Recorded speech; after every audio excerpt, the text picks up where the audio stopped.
Okay, welcome. First, we would like to hear a little presentation about yourself and your group, your name, and how long you've been in action, and what you're working for and with. Okay, my name is Uta Gabay, and I'm originally from Germany, but I'm already more than 20 years in Israel, most of that time in Jerusalem.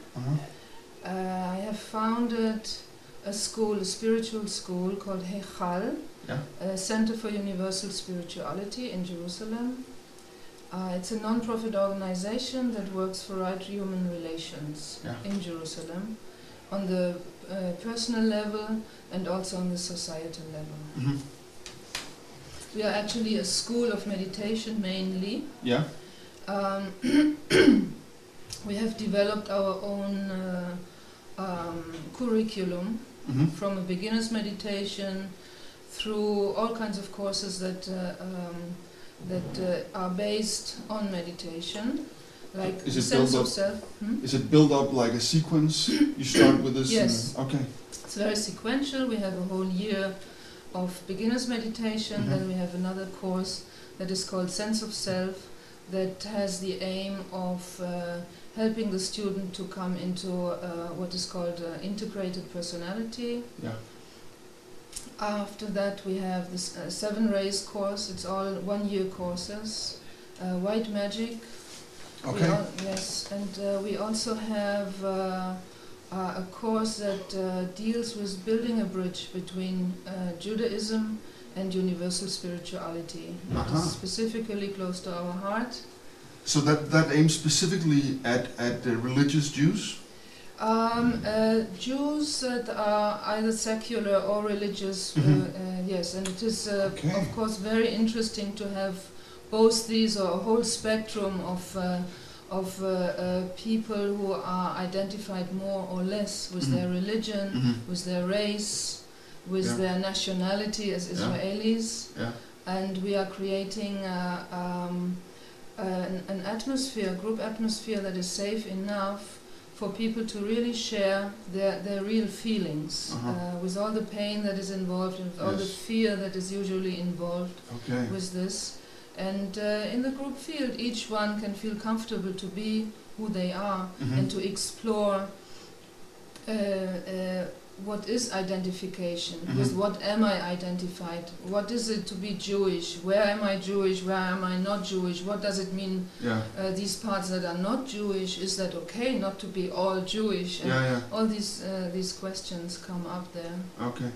How many people, I mean, is there like a big interest in Jerusalem for that kind of group work? No, for this specific group work with the Jewishness, it's very experimental, and it needs a certain courage for people to investigate these questions. So it's mainly students who have been around for a while with us and have done some meditation training, and have discovered some sense of self that within the context, or from the reference point of that sense of self, one can observe more. What is Jewishness? What is of this identification?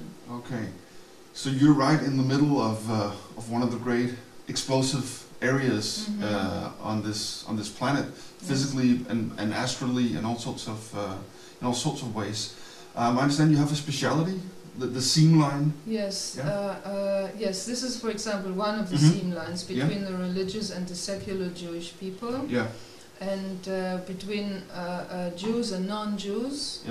And we are also, in the last 3 years, we have started to work with the seam line between the Palestinians and the Israelis, the Jewish people.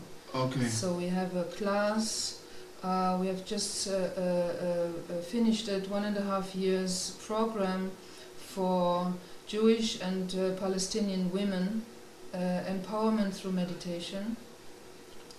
Okay. And it was a very rich experience to have people over the seam line, across the divide, actually sitting together and closing their eyes in each other's presence. That's not self-evident at all in our place.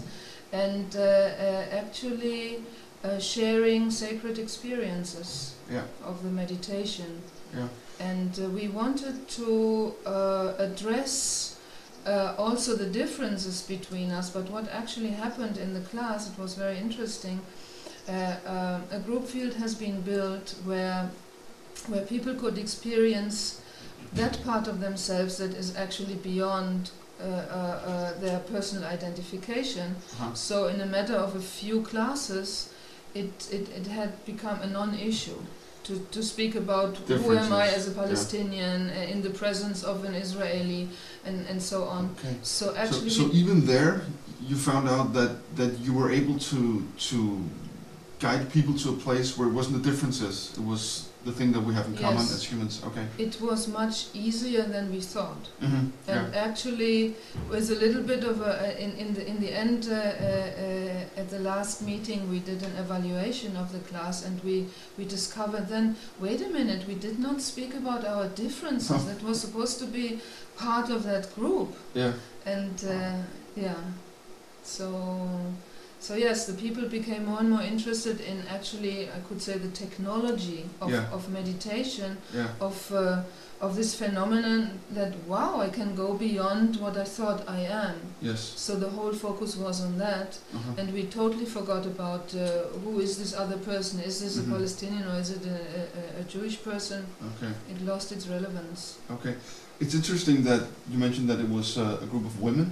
Yes. So do you work with the sort of, because many of the problems in this area and around the whole world could be said to be masculine problems in a way. Yes, yeah. Do you work specifically with feminine spirituality?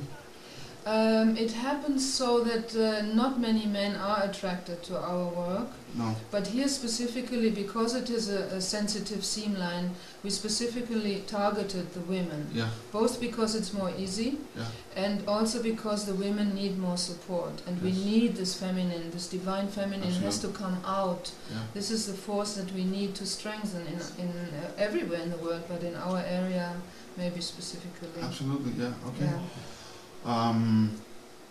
That's really frontier work. Do you get, and pioneering work, do you get a lot of resistance? I'm not just talking about external resistance, but also internal resistance. Internal meaning subjective forces? Yes. We do specifically when we are dealing with Jewishness. What is Jewishness and what is right relation with the rest of the world? I'm doing also work not only in Jerusalem, but also traveling and going to conferences and giving lectures about what is Jewishness and how can we rightly relate to it. Yeah. And anti-Semitism and pro-Semitism and how this clashes and all this. And around this, there is quite some murky stuff around that we could call the world Jewish glamour.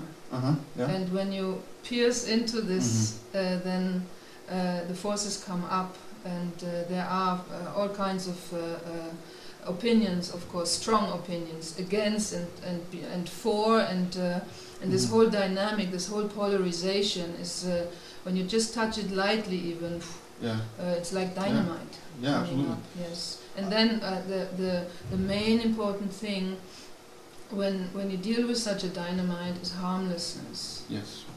So we again and again we do our work in ourselves. Where do I still have a bias? Where am I judgmental? And working this out in ourselves. See, that's very interesting, because the place you're at, the work you're doing, you need a first-ray impulse in order to stand in that. But I'm very interested in hearing you say that you also need harmlessness. Yes. So it's not to provoke too much. Yes, and our group is a second-ray group. Yeah. With a fourth-ray personality. So a lot of our work is second-ray, is right relations, really helping people. Also, of course, first of all, ourselves. What is right relation? We use the symbol of the Vesica Pisces. To symbolize right relations. Each one is a circle in themselves, and how do we rightly relate? Yeah.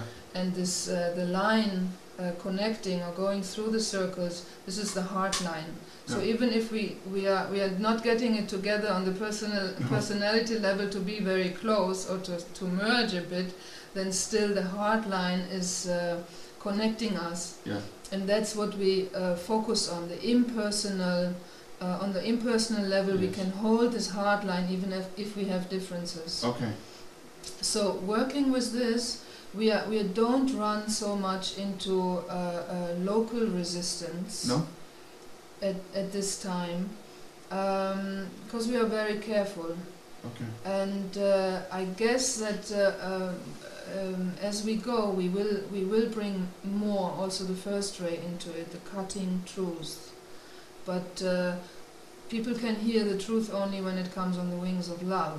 Yeah. So we are preparing the ground with love, and then we bring through as much truth as this bridge of love can carry. Wow, that's fascinating. Mm. I can't help also to be fascinated by the fact that you have a German background. Mm-hmm. So you're working in this field between Judaism, Islam, Israel, Palestine, and you have a German background. Mm-hmm. So there must be, I mean, you as a person in a way, or as an energetic field, in a way carries quite a lot of old wounds, old conflicts that must be healed.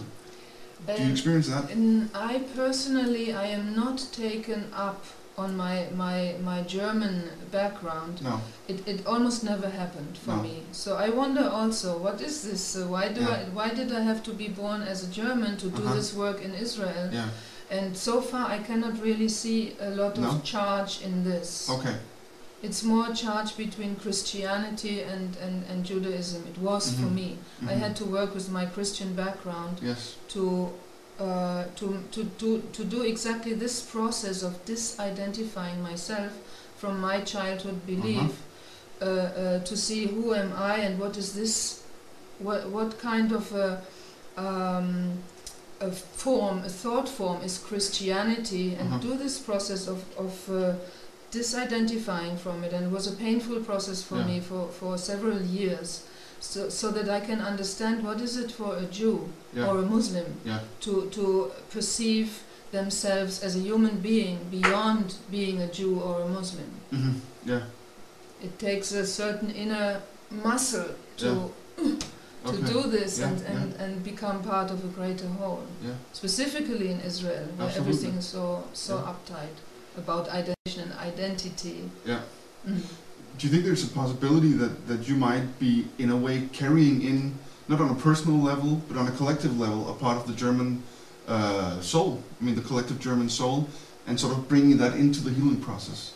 I would. I certainly want to think so. And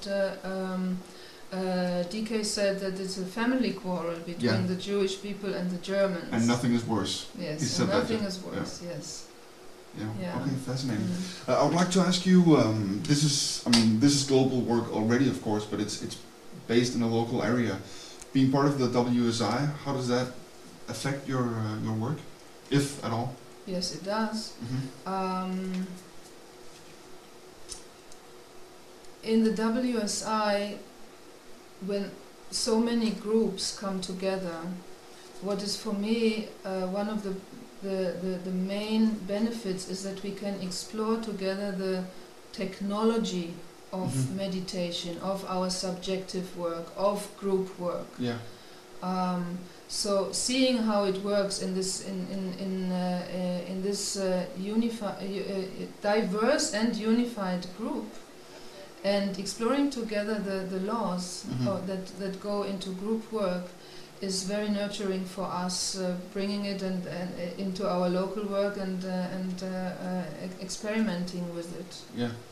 Some of the other groups mentioned that it was a great inspiration for them to know that when they were working subjectively with the Middle East problems, that there was a physical group anchored there.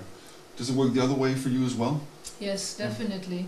And we are doing our best to become a good physical anchor. Yeah. We feel that because we are attracting all this attention, because we are perhaps the only one, the only esoteric group in this area, wow, it's a lot of energy comes our way, and it demands of us to learn how to anchor it, how to ground it. Yeah. So this is again a thing of technology. Yeah. I'm very preoccupied lately with this thing of making the work more precise, learning the laws that go into it, and doing this work. Okay. So you have like a fifth grade interest in these things. Yeah. Yes. Okay. Yes. Is there anything you would like to add that you want to be on the webpage in terms of a personal project or that you haven't already said? One thing that I am also that we are could almost say forced to do with the esoteric teachings is to translate them into a language, not only Hebrew as a language, but also conceptually into a religion-neutral language. It was for me also a pretty painful process to understand after several years that the Alice Bailey teachings, that for me they are universal teachings, their language is not so universal. No. When you try to come from this background and implement something of this teaching in Israel, you become aware how not universal they are in their language. Yes. It's a Christian language. It comes from a Christian background. Yes. So again, this work of taking taking the esoteric teaching that comes through Alice Bailey and bringing them through our own, neutralizing them through our own experience and bringing them out in a fifth ray way. This fifth ray is also in terms of language very important. Okay. To have the language as scientific as possible. Okay. And clean it in a way. From old religious. Yes. Okay. Yes. This whole mystical approach. I used to be much more of a mystical person, but it somehow doesn't work in Israel in this very six-ray milieu. A fifth ray approach is the right way. Okay. So we leave at the side anything that has to do with religion. We try a little bit to deal with Kabbalah and the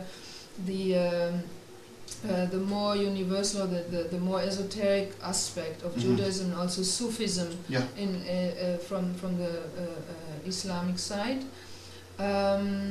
But our sense is it's more effective and it's safer also to go the scientific way, the fifth ray way. Okay.